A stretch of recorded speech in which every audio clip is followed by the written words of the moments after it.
Hello student, SPC government college के YouTube channel में आपका सभी का स्वागत है। मैं doctor Rajesh Kumar Meena, sociology department से। आज का जो अपना ये टॉपिक है बीए पार्ट फर्स्ट के फर्स्ट पेपर से संबंधित है, प्रिंसिपल ऑफ सोशलॉजी से।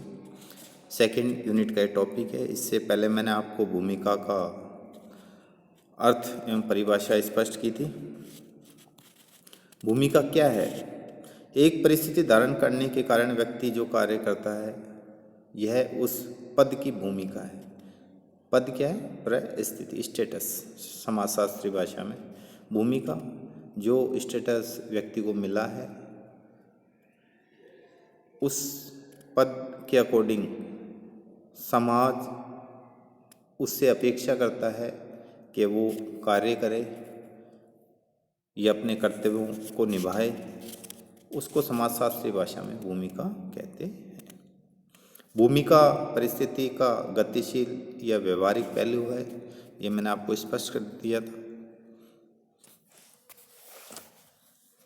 भूमिका की विशेषताएं जो आज का टॉपिक है। विशेषताओं के द्वारा हम इस अवधारणा को और अधिक स्पष्ट रूप से समझ सकते हैं। वो इस प्रकार है। प्रथम इसकी विशेषता है भूमिका की। भूमिका का संबंध उन व्यवहारों की संपूर्णता से है जिनकी एक विशिष्ट परिस्थिति धारण करने के कारण समूह अथवा समाज द्वारा अपेक्षा की जाती है। मतलब यह है कि भूमिका का संबंध व्यवहारों की संपूर्णता से, जो अपन जीवन में विभिन्न प्रकार के व्यवहार निभाते हैं उनकी संपूर्णता से। और जब हमें जीवन में कोई पद मिलता है, परिस्थिति या स्टेटस मिलता है, उस परिस्थिति को धारण करने के कारण हम समूह में अथवा समाज में अपने व्यवहार को निभाते हैं या समाज या समूह द्वारा अपेक्षा की जाती है। यह भूमिका की विशेषता है। इसको शॉर्ट रूप में इस तरह से समझ सकते हैं अपन कि भूमिका व्यवहार की संपूर्णता को बताती है और व्यक्ति को जब समाज व समूह में जो पद मिलता है उसके अनुसार समाज अपेक्षा करता है व्यवहार करने की या भूमिका का निर्वहन करने की। दूसरी विशेषता है भूमिका का निर्धारण संस्कृति एवं सामाजिक मानदंडों के आधार पर होता है। मतलब हर समाज के अपने सामाजिक मानदंड होते हैं और वहाँ की संस्कृति होती है। आपने देखा होगा भारतीय समाज की संस्कृति या भारत में भी अगर इसको पूर्व पश्चिम उत्तर दक्षिण 4 दिशाओं में अगर बांटें अपने देश को मैप के अनुसार, तो यहाँ पूर्व की संस्कृति अलग प्रकार की है, वहाँ के सामाजिक मानदंड भी अलग प्रकार के हैं, पश्चिम के अलग प्रकार के हैं, उत्तर के अलग प्रकार के हैं, दक्षिण के अलग प्रकार के हैं। क्योंकि जैसे मैंने उदाहरण दिया था, खासी, गारो और नायर जो जनजाति है वहाँ मात्र सत्तात्मक परिवार पाया जाता है।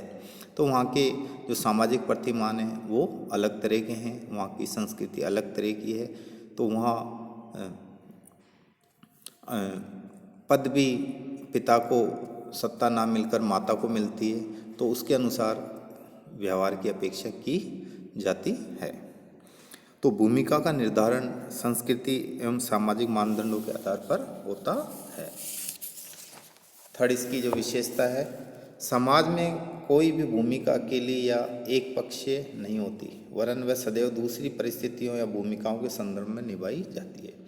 जैसे आज मैं एक टीचर हूँ उदाहरण के रूप में, तो स्टूडेंट होंगे तभी मैं एक टीचर कहलाऊँगा और तभी अपनी भूमिका को निभा या उसका निर्वहन करूँगा।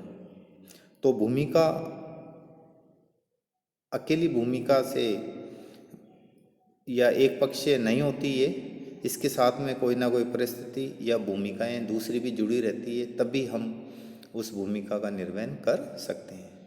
फोर्थ विशेषता है भूमिका का संबंध परिस्थिति के साथ जुड़ा होता है। एकदम राइट है। आपको पद ही सोसाइटी में नहीं मिलेगा, स्टेटस ही नहीं मिलेगा, परिस्थिति नहीं मिलेगी, तो आप भूमिका किसकी निभाओगे? स्टूडेंट है वो स्टूडेंट की भूमिका का निर्वहन कर रहा है, टीचर है वो टीचर की भूमिका का निर्वहन कर रहा है, कलेक्टर है कलेक्टर की भूमिका का निर्वहन कर रहा है। तो ये अति आवश्यक है कि भूमिका का संबंध परिस्थिति के साथ जुड़ा होता है। चूँकि परिस्थितियाँ पदत्व और अर्जित दो प्रकार की है, अतः भूमिकाएं भी पदत्व व अर्जित होती है। अगर हमारे को परिस्थितियाँ मिली हुई है, किससे मिलती है? जन्म से मिलती है हमें पदत्व परिस्थितियाँ। उसके लिए व्यक्ति किसी प्रकार का श्रम नहीं करता, समाज के द्वारा दी जाती है, जन्म के द्वारा दी जाती है। लेकिन अर्जित परिस्थितियाँ योग्यता के, तो उसके अनुसार ही व्यक्ति भूमिकाओं का निभाता है। तो पदत्व परिस्थिति से संबंधित अगर कोई भूमिका निभा रहा है तो उसको पदत्व भूमिका कह देंगे। और अर्जित परिस्थिति से संबंधित कोई भूमिका निभा रहा है, जैसे आज मैं टीचर हूँ तो अपनी भूमिका निभा रहा हूँ, तो ये अर्जित भूमिका होगी। फिफ्थ इसकी विशेषता है, भूमिका गतिशील और परिवर्तनशील है।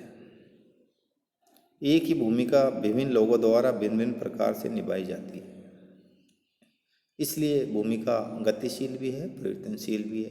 एक ही भूमिका को अलग अलग लोगों को अगर कहा जाए कि आपको कार्य करना है या व्यवहार करना है, तो समान पद पर रहकर व्यक्ति अलग अलग प्रकार से व्यवहार करते हैं या कार्य करते हैं। वो उनकी क्षमता, योग्यता, कुशलता पर निर्भर, अनुभव पर निर्भर करता है कि वो व्यक्ति किस प्रकार से कार्य करेगा या व्यवहार करेगा। तो विभिन्न समयों एवं संस्कृति में अलग अलग प्रकार से निभाई जाती है। मतलब कि एक भूमिका गतिशील भी होती है, परिवर्तनशील भी होती है। भूमिका अलग अलग व्यक्तियों द्वारा अलग अलग तरीके से निभाई जाती है और अलग अलग समय में अलग अलग संस्कृतियों में अलग अलग प्रकार से उसको निर्वहन किया जाता है। 6 इसकी विशेषता है, प्रत्येक व्यक्ति अपनी भूमिका का निर्वाह स्वयं की योग्यता, क्षमता, रुचि, मनोवृत्ति आदि के आधार पर करता है। आपने देखा होगा कि सभी जो पदाधिकारी रहते हैं, चाहे कलेक्टर हो, चाहे न्यायपालिका से जुड़ा हो, चाहे डॉक्टर हो, तो उनके कार्य करने के सबके तरीके अपने अपने अलग अलग तरह से होते हैं। क्यों? कि ये भूमिका निर्वाह इस चीज़ पर निर्भर करता है कि उसकी योग्यता क्या है, उसकी क्षमता क्या है, वो किस क्षेत्र में रुचि लेता है और किस में नहीं लेता है, उसकी मनोवृत्ति क्या है, उसी के आधार पर भूमिका निर्वाह किया जाता है। 7 है, व्यक्ति समाज में अनेक भूमिकाएं निभाता है। रियलिटी है ये। अपन जन्म के बाद अपन को विभिन्न प्रकार के स्थिति स्टेटस मिलते हैं। शुरू में अपन बालक रहते हैं, फिर युवा हो जाते हैं, युवा के बाद प्रौढ़ और वृद्ध हो जाते हैं। तो उसके अनुसार अपन बालक रहते हैं, युवा होते हैं, उसके बाद पिता बन जाते हैं, फिर दादा बन जाते हैं, नाना बन जाते हैं, पर नाना, पर दादा। तो हमारे को अलग अलग भूमिकाएं निभानी पड़ती है। तो व्यक्ति समाज में अनेक भूमिकाएं निभाता है, किंतु जिस भूमिका के कारण वह समाज में जाना जाता है वह उसकी मुख्य भूमिका होती है। जैसे एक डॉक्टर है या कलेक्टर मान लो सपोज को, वो उसकी मुख्य भूमिका है। लेकिन समाज में अन्य भूमिका क्या है उसकी?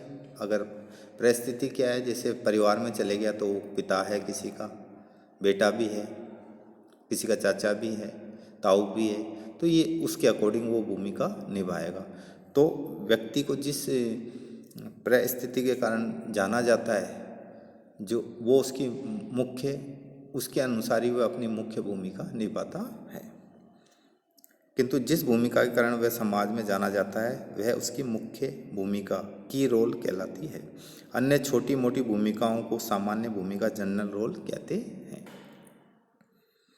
अलग अलग अगली जो विशेषता है 8, अलग अलग भूमिकाओं का निर्वाह करने के लिए भिन्न भिन्न प्रकार का व्यवहार किया जाता है।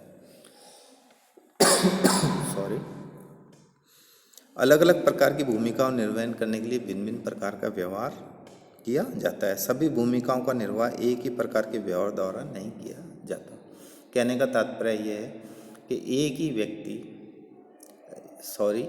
अलग अलग व्यक्तियों को अगर एक ही पद दे दिया जाए तो सब अलग अलग तरीके से अपनी भूमिकाओं का निर्वाह करते हैं। 9 इसकी विशेषता है, प्रत्येक भूमिका के साथ कुछ ना कुछ अधिकार और सुविधाएं जुड़ी होती है। ये मैंने आपको इससे पहले वाले वीडियो में बता दिया था कि परिस्थिति स्टेटस जो पद हमें मिला है उसके साथ जो कर्तव्य और जो सुविधाएं जुड़ी होती है वही भूमिका को बताती है। तो भूमिका के साथ कर्तव्य तो जुड़ा हुआ है ही, व्यवहार जुड़ा हुआ है, निर्वहन करने का जो तरीका है वो जुड़ा हुआ है, उसे हम भूमिका कहते हैं। उसके साथ कुछ ना कुछ सुविधाएं, अधिकार जुड़े होते हैं। जैसे एक कलेक्टर है, उसको काफ़ी वो उसका पद है, उसके अनुसार निर्वहन, वो जो कर्तव्य अपनी ड्यूटी करता है वो उसकी भूमिका होगी। प्लस उसके साथ सुविधाएं क्या है, उसको विकल्प दिया जाता है गवर्नमेंट की तरफ से, उसको प्रशासन का सहयोग दिया जाता है, उसको सुरक्षा दी जाती है, ये हाउस उसको दिया जाता है।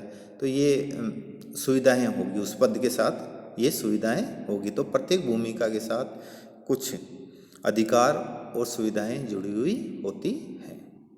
धन्यवाद। ये भूमिका की विशेषता थी।